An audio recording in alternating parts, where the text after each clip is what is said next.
Guys, guys, it's motion. The silver motion.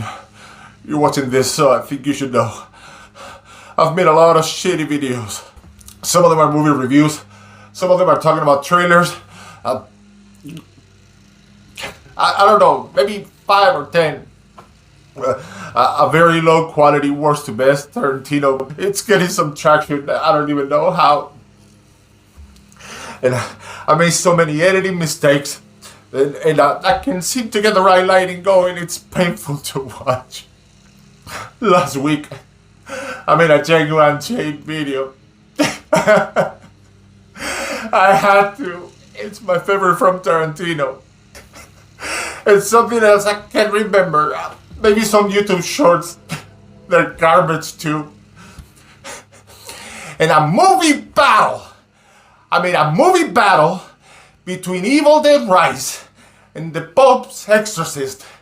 I kept calling it Evil Dead Rising instead through the whole video. I don't want to leave anything out here. I've made maybe 10 shitty videos. Maybe 20. I uploaded most of them, so people are watching.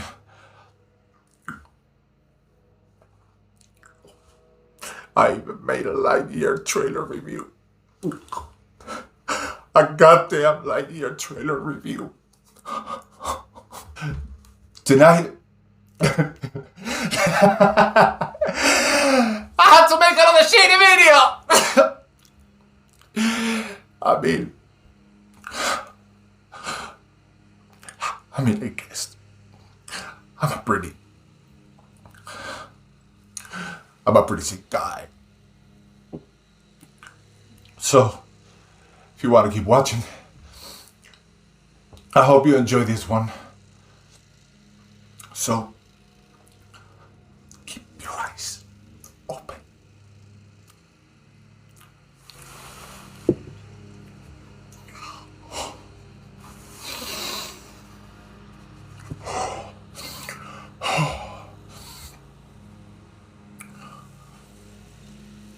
Hey guys, welcome back to the Silver Motion. Today we have another movie battle in our hands. This time we will see the king of all 80s yappies, Patrick Bateman, go mano a mano with the Nightcrawler himself, Lou Bloom. We are going to do our best to come up with a final conclusion as to which movie is the superior one after drawing similarities and differences between these two amazing films. That is one thing that I'm actually very happy about. Our last movie battle, Evil Dead Rise versus the Pope's Exorcist. There were two movies that, they were enjoyable, but they weren't movies that I truly loved at all. These two movies, on the other hand, I really love. I'll do my best to keep it simple and to the point, since I would definitely love to eventually do a deep dive on each one of these gems. I would like to point out that I was initially going to make a video about my favorite comfort movies, and these two movies are actually part of those. I know. I guess I'm a pretty sick guy. Don't ask me why, but I do revisit these movies often when I find myself not knowing what to watch. During our last movie battle, Evil Dead Rise versus the Pope's Exorcist, we used certain categories from 1 to 5 stars system, and some of the categories will be the same and some will be different for this particular battle, since these two movies are quite different and we want to be able to compare apples to apples. I will also be changing from stars to a simple 1 to 10 rating system on this one. Something like a 7.5 out of 10 sounds better than 2.2 out of 5 stars. I don't know. If I'm going crazy, just let me know in the comments. For today's categories, we have tone and atmosphere, acting, dialogue, madness, and overall feel. Now, before we get to all those categories, I would like to get into a surprise category or like a bonus category here, and that is the business cards. Everyone seems to point out how Christian Bale was able to sweat on command during each take and how the scene is so incredibly iconic. and I totally agree. It's very interesting. But I actually want to get these freaking business cards rated, so, let's go ahead and do that. Patrick Bateman's card. Bone. Cillian Braille. While very minimalist, I love the detail and how this card truly represents a solid business card. Nothing more, nothing less. Think of an elegant business card, and this comes to mind. With that said, the score is an 8.5 out of 10. Now, moving on to David Van Patten's card, which comes in a eggshell with Romanian type. I'm not a fan of this one, mainly because of its texture. That grainy look, it's a bit distracting and simply not nearly as elegant as Bateman's. So we're going to give it a 6 out of 10.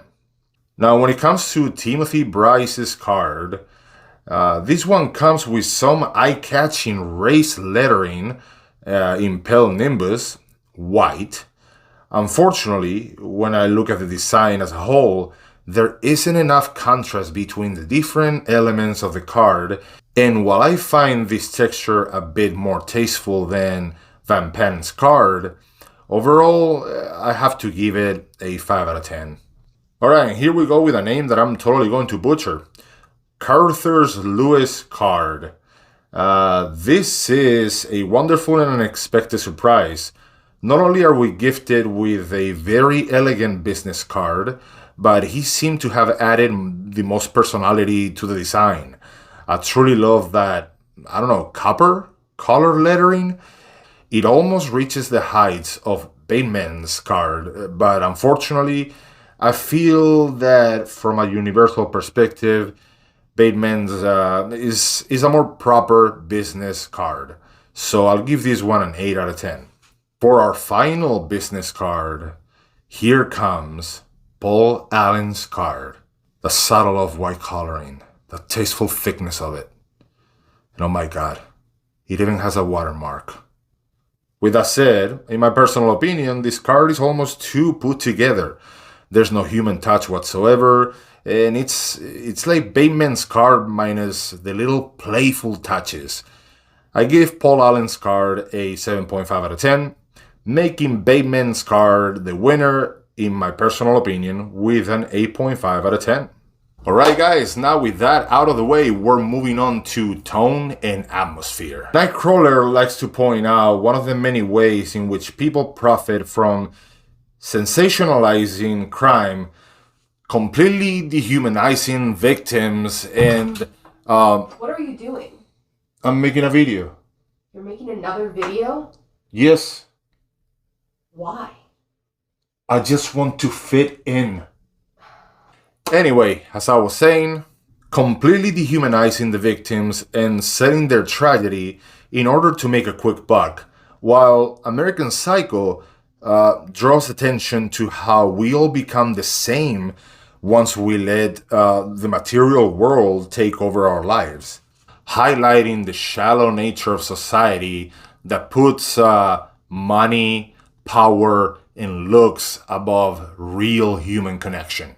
While I absolutely love how American Psycho represents that 80s vibe and atmosphere, there is something that Nightcrawler has that American Psycho doesn't, and that is Los Angeles.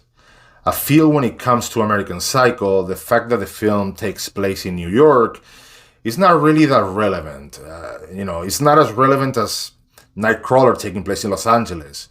They could have made Patrick Bateman an executive working in a high-rise in Chicago, and the final product would have been pretty much the same. But when it comes to Nightcrawler, Los Angeles, and especially Los Angeles under the moonlight, becomes not only an integral part of the atmosphere of the movie. The city truly comes to life and shows itself as an added character even more than just an element of the movie. Especially knowing that LA is the mecca for entertainment and show business. Also, Nightcrawler seems to have this more relaxing tone to it, and I think it's mainly due to the musical score and the overall success story atmosphere in which this very dark movie is suspended in. So, for these round results, we have American Psycho, 8.5 out of 10. Nightcrawler, 9 out of 10. Now, family, the next round is acting, and I'll be honest, this one is going to be very, very short. Both actors gave 100% of their mental and physical skills to these characters, and I truly believe they couldn't have done it any better. For this reason, these round results are American Psycho, 10 out of 10, Nightcrawler, 10 out of 10. And now we're moving on to the next round, which is dialogue. Jake Gyllenhaal portrays a very robotic and almost alien and monotone and very fast-speaking character. Walking around with the rest of us. If I had a family and I lived in a home, that might make me nervous. I'd want updates on what was going on. With this footage, people would turn to your channel for the story. You know, I like you, Nina. And I look forward to our time together. But you have to understand, 15,000 isn't all that I want. From here on, starting now, I want my work to be credited by the anchors and on a burn. The name of my company is Video Production News, a professional news gathering service. That's how it should be read and that's how it should be said. I also want to go to the next rung and meet your team, and the station manager and the director and the anchors, and start developing my own personal relationships. I'd like to start meeting them this morning. You'll take me around, you'll introduce me as the owner and president of Video Production News, and remind them of some of my many other stories. I'm not done. This movie has very incredible, memorable pieces of dialogues and some monologues, but unfortunately they don't reach the heights of American Psycho. And that is because Christian Bale delivers an incredibly colorful and definitely a more flamboyant overall performance, which makes the dialogue, monologues, and overall quotable moments as a whole a bit more memorable. These round results are American Psycho, 10 out of 10, Nightcrawler, 8.5 out of 10. The next round is Madness, and there's something I want to get out of the way before we get into this one, and this relates to all of the different categories when I make a movie battle. Something to keep in mind is that the rating that I give, it's not truly compared to any other movie, it's compared to these movies themselves. So, for example, when I said that The Pope's Exorcist was, for example, a 2-star movie, I'm saying that is a 2-star movie for what The Pope's Exorcist could have been, you know? Like, take The Pope's Exorcist and imagine the best version that it could have been, and that would have been a 5 stars. But it only got a 2 stars. So it's not like I'm saying that The Pope's Exorcist is a 2 stars movie, and then, you know, The Green Mile is a 4-star movie. You know, The Green Mile is a billion stars away from The Pope's Exorcist, but what I'm trying to explain is that this rating is based on and only the movie that I'm talking about. So coming back to Madness, we find each character at very different points in their lives. One already being a well-established member of the elite, while the other is literally stealing scrap at the beginning of the movie. It is obvious that Bateman is extremely sadistic and finds pleasure in torturing and killing his victims, while Lou Bloom seems to only kill, whether directly or indirectly, only to further his own ambition. We truly never see Lou Bloom fantasizing about, you know, torturing or killing people. That's not his goal here. With that said, when it comes to Bateman, it almost seems as if at some point he was or could have been a normal human who slowly devolved into the crazy killer we encounter in this movie. At times, he almost seems as someone you could trust, while Nightcrawler totally feels as if he was never human, as if he's some form of entity that is learning how to be human or how to pretend to be human for his own benefit. I'll put it to you this way. When I see an old lady working the register at Walmart, shaking, tired, sick, you know, someone who even though has a job probably qualifies for government assistance because she doesn't make enough money to afford to live with the pay that these corporations provide. People like Lou Bloom come to mind when I think of the CEO of Walmart or when I think of the CEO of any of these shitty-ass corporations. And that is exactly what Lou Bloom is trying to achieve he's trying to achieve that level of success in a position of high power. With that said, Lou seems to be more in charge of his emotions, or lack thereof, while Bateman is slipping away into full frenzy. At the end of the day, they are both monsters and they each get a 10 out of 10 for this round. Now we are moving on to the overall feel, and this one was a tough one for me. But then again, I went ahead and reminded myself of what the overall feel is to me. And the overall feel is simply ask yourself which movie is better, don't think twice, and just say it. And when I ask myself that question, which movie is better, American Psycho. It just comes. It comes like that. It happens just like that. So even though I absolutely love Nightcrawler and I watch it almost as often as American Psycho, and I don't think Nightcrawler has much to envy from American Psycho, I do believe American Psycho has a slight edge over Nightcrawler. Thanks. Final results.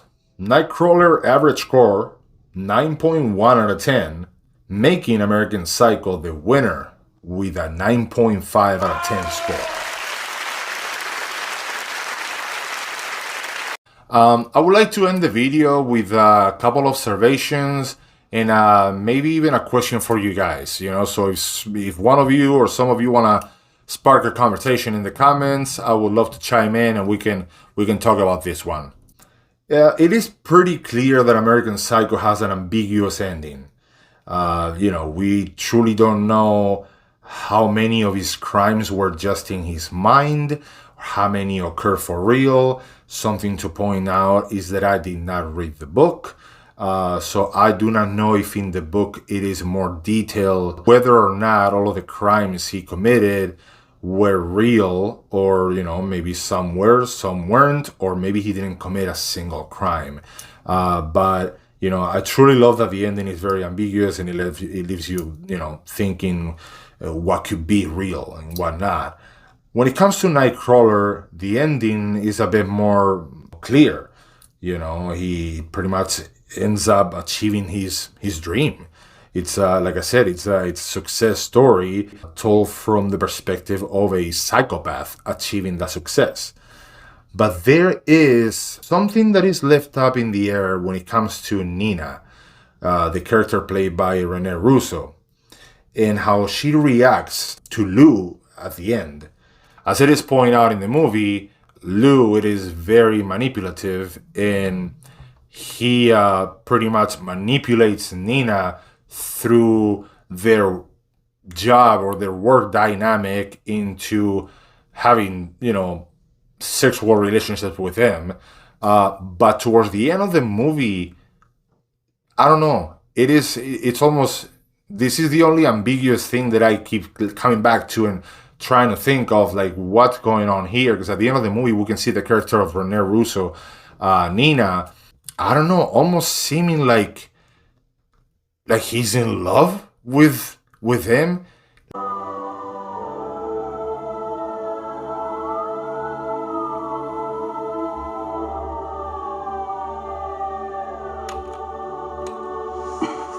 You can leave.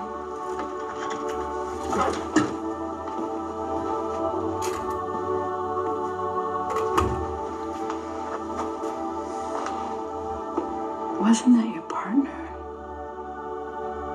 As a matter of fact, that's him. Oh, I'm floored. I mean, it's amazing. Thank you. I mean, just amazing. Thank you. Oh, thank you. Thank you for bringing it to me. You're welcome. I want it, obviously. How much do you want it?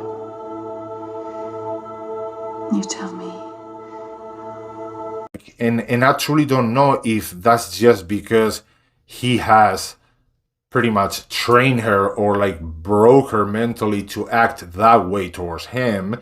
We don't know if that's what it is. We don't know if they both have come to an understanding in which they are both furthering each other's career. So they've built this mutual respect, even though You know, it's obvious that maybe both of them are not very moral people.